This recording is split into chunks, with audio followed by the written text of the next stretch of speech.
जंगलમાં રહજે આમ आदिवासी जंगल रखवाला रे।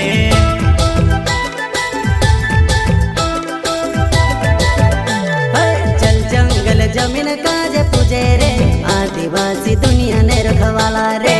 बाप देव खतरी काजे पूजे रे आदिवासी सबसे निराला रे।